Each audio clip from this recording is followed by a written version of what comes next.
Hello, Hey, Mario. how are you? I'm good. We said 7:30, right? I think so. Yeah, okay. I hung the painting Oh yeah, where'd you put it? in the den. Oh, it must be nice. Send me a picture of it hung up. Yeah, okay. I Yeah. will. Oh, I have one. Oh, good. I think I have one. Is all his work like that? Like so detailed? Say it again? Is all his work so detailed? Yes, it's unbelievable. Yeah. Hope he has good eyesight. He can go blind from that. Oh, there it is. The name is Tassimo. Oh, wow. Oh, Fassimo, beautiful. Fassimo, Fassimo. Yeah, He's not Jewish, but he's got letters in Hebrew also in oh, he's his. not Jewish? No. Well, Wow. with that name, I don't think. It must have taken him ages to put this together. Yeah, Even the balloons. yeah, It's yeah, it's a very happy picture. It's very nice. yeah. Enjoy it. If you Very if you happy. Very upbeat. Yeah. if you expand the picture to see, it's all Jewish subjects. Oh, Delicatessen, pastries. catering hall, kosher deli, Russian specialties. Oh yeah, I see the look. I'm telling you, the detail's crazy. It says schmalze schmatten at the bottom. To new Oh, Bob what's it Bobcat. say on the ambulance? Eh? There's an ambulance there, I see. Yes, ambulance, New York City. But when you'll see it personally, each piece has like different pieces at the back, the same design. So it gives you a 3D. unbelievable. Yeah, very nice. Who's here? Walter. Melville. Yeah, Melville, you're smoking a cigar outside? that's right. Why don't you smoke inside? Well, I can come to your house anytime and do that. You wouldn't be alive for this year. I'll come to your house and do that Harold scene that Oh, you made. You know, I take the suggestion seriously. okay.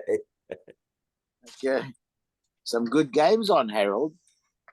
Yeah, my son-in-law is actually in Miami. Went to go see the game. Really? Yeah, I went to go Oh, see his mother I to see thought the maybe game. he's gone to the Giants then game. That's what I thought. Oh, the Giants game, I was 14-13 or something. Yeah. Both of them, one is 10-10, one is 14-13. Yeah, yeah, good. I Okay. never remember they had two games Monday night at the same time. I never Yeah, saw I that. saw that before. Yeah. Yeah, it's confusing. Yeah. Okay. Lamed Tes 39. All Mishnah. right. I'm a test. Okay. Shor shel pikach shel nagach shor shel cheres shoyte v'kotten. An ox that belongs to a normally intelligent person that gores an ox that belongs to a deaf mute, a meshigana, or a cotton. Anyone that's not a bardas. Chayiv. But shel cheres shoyte v'kotten shel nagach shor shel pikach. If an ox that belongs to someone without das gores, potter.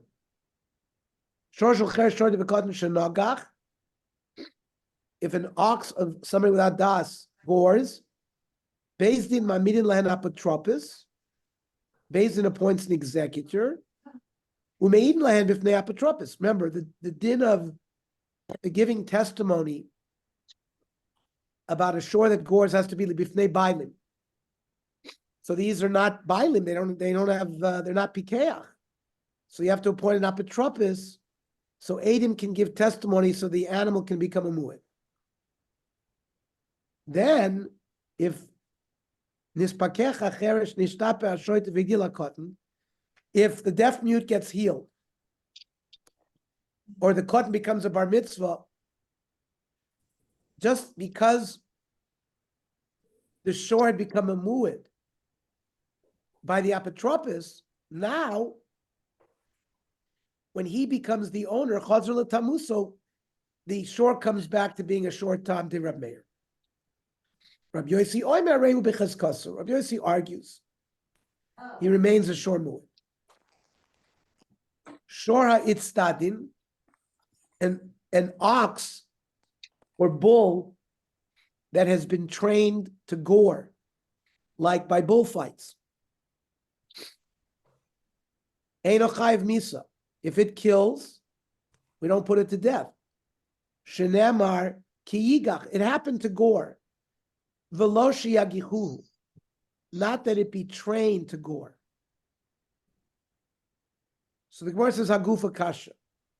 Would the same machlokus be Reb Meir and Reb Yossi be the case like we learned if he goes Medina Siyam and he comes back? Would he do the same thing? Yeah. Would that be the machlokus? Yes. Chestoso? Yes. Okay. The same thing. Yeah. Hagufa kasha. Armit shorshel cheresh shoyde v'kodin shenogach shorshel piyach potter. So right away, the Mishnah came out and said, an ox that gores is potter. Alma ein mamid napitropis, l'tam ligvos migufo. From there, it seems that we don't appoint an apitropis if a shore is a shore tam, in order to, because chatzi nezik is paid from the goof of the animal. But it says it's potter. Well, ein a seifa. Shor shel cheresh shoyde v'kodin shenogach. Bezin mamidin lem apotropos, umehidin lem of the apotropos. Alma mamidin lem apotropos, l'tam ligvos migufo. The Mishnah seems to be internally contradictory. Amar Rav Hachitani. V'im huchzaku nachonim, if the oxen that belong to the cheresh has now been seen to gore, Mamidin lem apotropos. Now you have to appoint an executor. Umehid land of the apotropos. And then Adim can come to give testimony in front of the apotropos by Bezdin. Umeshavina lemuad. And we make the animal muad the chiyader v'nogach if it repeats its goring l'shalem aliyah, to pay from the assets of the Yomi, or I mean of the cheresh shoyde v'kotten. Not necessarily from the goof of the animal. Hold on a second. So the apitropos is to watch the money of these people. It's not to watch the ox. It's not just to watch the money. You have to have the witnessing of goring in Beis Din has to be in front of Bailim. So the apotropos serve as the Bailim. And now you can give testimony about the shore, that it's a shore Nagchan. And it becomes a muad that way. Otherwise, giving testimony in front of the cheresh shoyte v'kotten is not going to accomplish anything, because they're not a bardas. I wonder in the time of Gemara if they had bullfights over there, because it seems that they taught this animal to go. No. The Mishnah, the last case has nothing to do with the Reish and the Seifa. Shora itztadin eino chayiv misa is its own halacha, has nothing to do with these cases. The Mishnah now is telling us another halacha, that a bull that's been trained to fight and it gores and kills a human being, that animal's not put to death. Because if it happens to gore, it's trained to gore. So I'm That's saying, a separate halacha. There's nothing to do with apotropos or cheresh shoyte v'kotten. It's a third halacha. no, I'm just making a statement. I'm making a statement. The fact that the Gemara says that there was a situation where they trained oxen to gore, It exists. I'm not talking about the Gemara. I'm just talking about a straight statement that seems like the Spaniards never invented They didn't invent it. Yeah, that's right. It wasn't they that invented What are the you talking about? bullfighting. What are you talking about? The Romans Yeah. were fighting in Spain and Gaul 300 BCE, 500 years before the Gemara. So Spain had a culture of bullfighting that Uh-huh. that's from ancient times. So that's why the Gemara probably talked Yeah, about. and Walter's point is very well taken.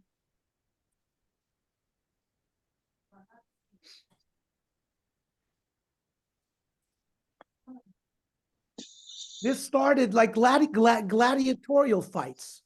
The Romans did all of that.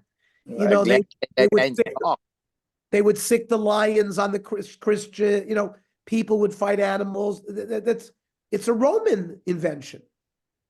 That probably was done in Spain because perhaps they had very good bulls there. Maybe that's the in- only thing that Yavan invented, because they stole everything else from the Greeks. They may have installed that from the Greeks too. The Greeks were into the body and Olympic games and wrestling and all of that stuff. That was way before the Romans. Oh, yeah. You talk about 700 BCE. Yeah, Ernie, you should make a history lesson on this kind of thing. the first Olympic Games. The first bullfight. You can find out about a bullfight. Well, here it is. I mean, absolutely. You see that it goes back in time. Okay. So we say that if the animal becomes a mu'ed, it pays from the aliyah. The aliyah's man, who pays? This again goes to what Walter was dealing with. Rav Yechnamer Maliyah Yisoimim. The assets of the Yisoimim pay. That means, let's say there's Ketanim, who are Yisoimim, and Beis Din has to appoint an apotropos for the ox to be testified in front of. So if it becomes a mu'ed and it gores, you pay from the assets of the Yisoimim. Rabbi Yossi Bar Chanina or no, Me'aliyas apotropos. The apotropos has to pay from his pocket. Okay, machloikas. Umiyam Rabbi Yochanan Hachi? Did Rabbi Yochanan really say that the payment for the nezek comes from the Yisomim? V'am Rav Yudam Rav Asi. Ein yiskakin l'nichsa Yisomim. Ela im kein ribis or chelas mehem. Let's say there's debts that have been left to the Yisomim. The creditors cannot collect only if the father had borrowed money from a goy, beribis, where if they don't pay it off, it's going to grow. So Beis Din takes care of paying off that debt from the Nichsa Yisom. Otherwise, you put all other creditors on hold. Now Rav Yochanan adds, "O star sheyesh bo ribis," or let's say there's a star that for whatever reason ribis was written into the star, which again would eat up the assets. O l'ksubasish mishum mizoini. Let's say there's a kasuba of $100,000 that has been established that the husband would have to pay if he divorced her or if he died. So he dies. Now, the woman doesn't have to come and claim the ksuba yet until she gets her ksuba. She gets mizonos from the yorshim. So she could eat mizonos, and she basically eats them out of house and home. So this is also a type of chov that Beis Din wants to get rid of quickly, so she doesn't continue eating mizonos. So they pay off the $100,000. Otherwise, though, we don't pay debts from assets of Yisomim, including damage payments. So how could you say Rabbi Yochanan held that you pay Me'aliyas Yisomim? So where's this epoch? You have to switch the shitas. Rav Yochanan is the one that says Me'aliyas apotropsin, that the apotropos pays. The Rav Yochanan, Rav Yosef Bar Chanina, Amar Shemeshamim Me'aliyas Yisomim. Amar Rav Mishum, the Kasha Rav Yochanan, and Rav Yochanan, Mashvislei Rav Yosef B'Chanina Toya. Because you showed me a steer, Rav Yochanan, you give Rav Yossi a bad shita? Rav Yossi B'Chanina Dayanu V'Nachas Lim Kededina. Rav Yossi was a dayan himself, and he goes down to the depth of the din. It's Rabbi Yochanan who holds that in this case, you do collect from the Yosoimi. Why? Mazik Shiny. That even though Rabbi Yochanan holds that in general, you don't collect debts from the Yosoimim, when their ox was a mazik, you can collect. Now, what is the reason behind the machlokas? Rav Yochanan Amar Malias Yosoimim, very practical. The Amris Malias Apotropos Mimni Avdi. An executor was chosen from among the common people. People served as the executor. Now, if they knew that they would have to pay for the liabilities of the Yosomi, nobody would accept to be an apotropos. So they made an exception that for debts like that, the Yisomim have to pay. No, the apotropos pays, but when the Yisomim become adults, the executor gets paid back the expenses that he had to lay out for them.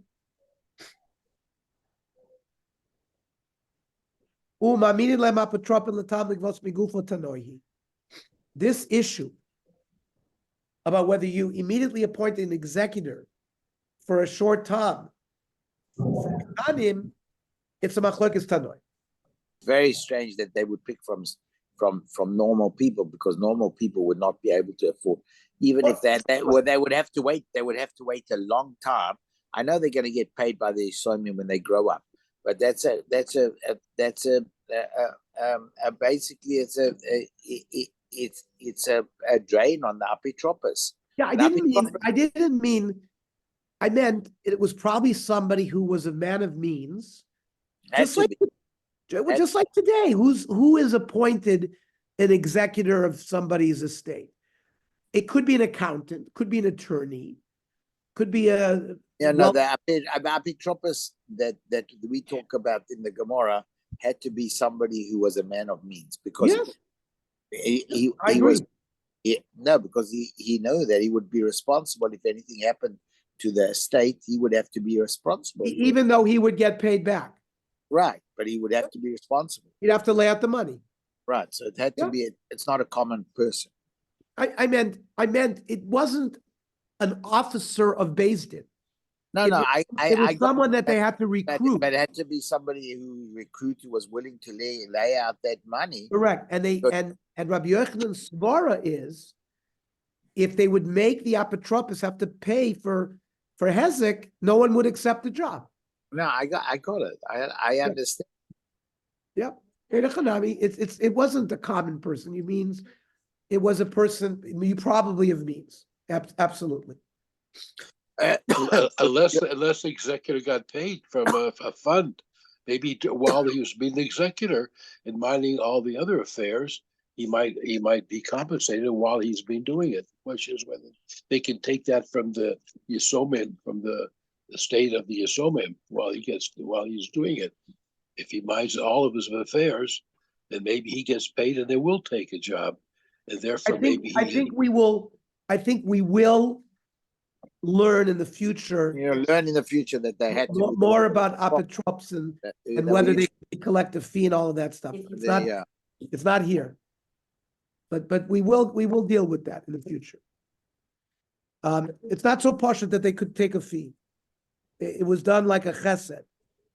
Of course, they would be paid back if they had to lay out for things like this, that they could collect, that they could claim. But being an apotropos was a chesed.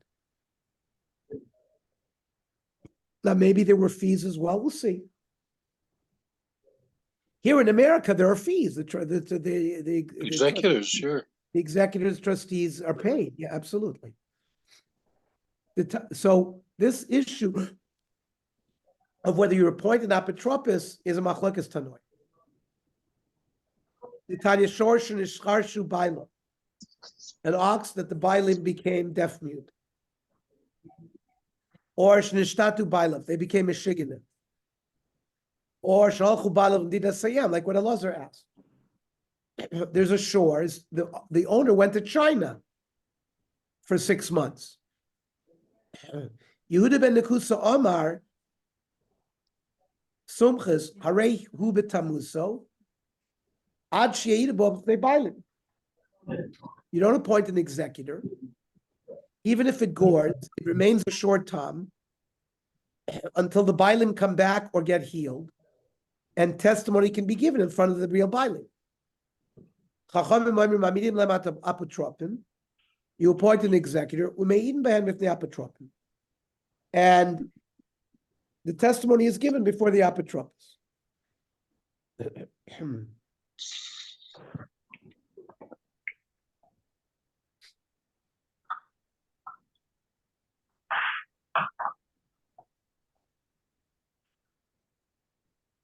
Shulchan Aruch, the Rambam Paskins, like we do appoint an apotropos. And then, through the testimony, the shore could become a muad. Now, if there was testimony before the apotropos became a muad, and then this pakech acheresh nishtaf ve'ashoite higdil hakotten, or ba'u bailav shel hashor b'mdina sayam, the deaf mute got healed, the Michiganer got healed, the cotton became a bar mitzvah, the guy came back from China. Yehuda ben Nekusa Amar Sumchas Chazar Ashor L'Tamuso Ad Sheyidu Bo B'fnei Bailim. No matter what happened while they were gone and they became a muad with the apotropos. Now that the original Bailim are back in the picture, you need to go to Bezdin 3 times to testify in front of Bezdin. Rabbi Yossi Omer Hareu B'Chazkaso. Rabbi Yossi says it remains a muad.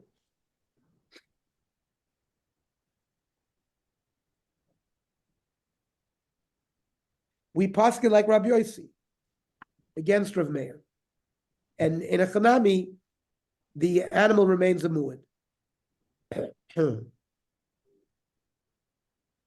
Amru, my harehu b'tamuz. What do you mean?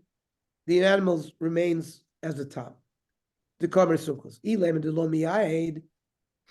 Klal means there's no way that it could become a muad. So Hamid Tani Seifa, Chazor Tamuso. How could Sumchus agrees that it become a muad? Because he said Chazor Tamuso Michlal Diyai. Elamai, what is meant Hareu B'Tamuso? Hareu B'Tmimuso. It remains Sholem. Shalom Masrinan Lei. We don't collect from the goof of the shore. They wait until the guy comes home from China, then they collect. Alma, Aimami Napotropos, Latam Gavas Megufo. Obviously, they don't appoint an apotropos, according to Sumchus. The Chachamim will argue, Oimri, Mamidin Lan Apotropos, Mamidin Lan if the apotropos. Alma, Mamidin Apotropos, Latam Gavas Megufo. The Sefer B'Maika Miflagi, Rishus Meshana Ikibinai. When the Bailim change Rishus, they go to China. Does that change the Maimon of the shore? Sumcha Sova Rishus Meshana. It does change. Rabbi Yossi Sova Rishus Ein Meshana. The din of the shore remains the way it is. Tarabona. Shor Shel Cheresh, Shoita V'Kotten, Shenogach. Rav Yaakov Mishalim Chatzi Nezek. What do you mean Rav Yaakov? What do you mean Rav Yaakov pays? Ella Ema Rav Yaakov Oimer Mishalim Chatzi Nezek. So the Gemara says B'maya Skina. What are we talking about? Ibetam Shita Kulamanami Chatzi Nezek Mishalim. If we're talking about a tam, what chiddush should we sing? You always pay Chatzi Nezek. Ibishor Muad. So how did it become a Muad? Ibda Abdilei Shmira. If they watched the shore, klal lo boy l'shalume, they don't have to pay. The shaloavdi le shmira. So kula nezik boy shlumi, then they have to pay the whole thing. Amar Rav lo olam b'muad. Loch ma'askinan da avdi shmir pchusa. They did a regular shmira. V'lo avi le shmir me'ula. They didn't do it like a high level shmira. V'Rav Yaakov sarvala k'Rav Yehuda she'amar tzad tamus b'mkomas omet. When you become a mu'id, how is that made? According to Rav Yehuda, it remains a tam. It never loses the chatzi nezik portion. So half of it is collected as a short tam. And he also holds Savrla Rav Yehuda she'amar mu'id sagile b'shmir pchusa. You can watch a mu'id even with a shmir pchusa. So on that part, he's putter. He's only chayiv half. So the Savrla Karab, but he also holds the Savrla Karabon Dabri Mamid Napitramas Latamik Vomigufo. That you do appoint an executor, therefore you can collect from the ox itself. They're introducing a new thing here about Prusa watching or not such a good watching for muad, even stopped by a regular person. So is this only by shota, shota, or even by a normal person? No, by regular. By regular. So that's the machlokus. Whether if it's a watching a strong watching or not such a strong watching. Held Rabbanon he holds like the Rabbanon that a shmir pchusa is enough.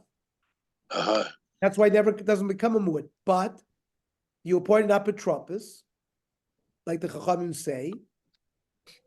So that's why Rabbi Yaakov said you pay chatzi nezek, because the tam aspect of it never goes away, and it doesn't become a mu'id because there was shmira pchusa. But what about a normal thing, a normal person, without not talking about shota? If he does a tam and then he doesn't watch it, it becomes a mu'id or not? If it's a mechusa, even by nor, forget about shota. Stop it. If you do a shmira me'ula, so everyone's going to hold that you're not going to be chayiv. You're only chayiv if you didn't do a shmira. You got to be negligent. I see. That's how that becomes a mu'id by chusa.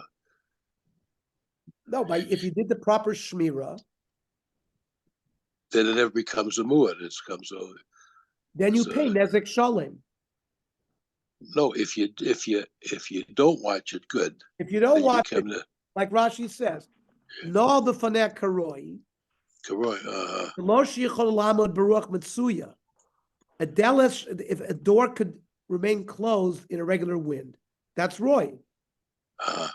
So a shmira pchusa would be where the door would open with a strong wind, but you still only pay chatzi nezek because of this machlokas regarding whether you can put a mu'id with a shmira pchusa or not.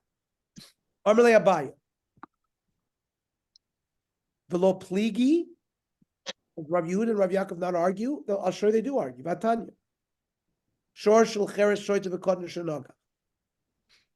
Rav Yehuda mechayiv. Rav Yaakov chatzi nezek kuch mishal. So they argue. On Rav Barula, it's just Masha mechayiv Rav Yehuda is to pierce Rav Yaakov. Even Rav Yehuda holds you only pay half. Uladas Abai shamar pligi. What is the machlokas? B'may pligi. Amar lecha. Abai will say, Hachmai skinon b'mu'id v'lo nitri klal. It was a mu'id, and they didn't watch it all. And then you have to pay nezek shalom. But Rabbi Yehuda holds Rabbi Yehuda b'chada, u'paligale b'chada, but he argues with Rabbi Yehuda in one thing. Sover Rabbi Yehuda b'chada, shil Rabbi Yehuda sover, sad tamus b'mkomo oimedes. He holds of the fact that even a mu'id remains a tam. Rabbi Yaakov is masking with that. So you get at least chatzi. Upolagale bechada.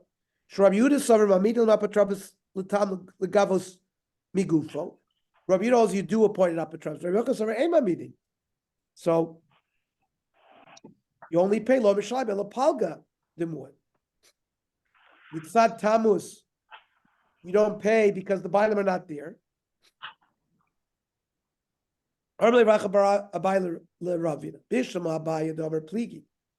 Shapir.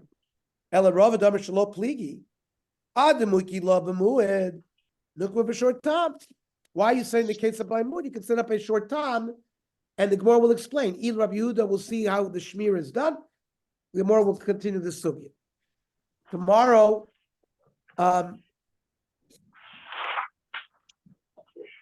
we can also let me see what the blot looks like.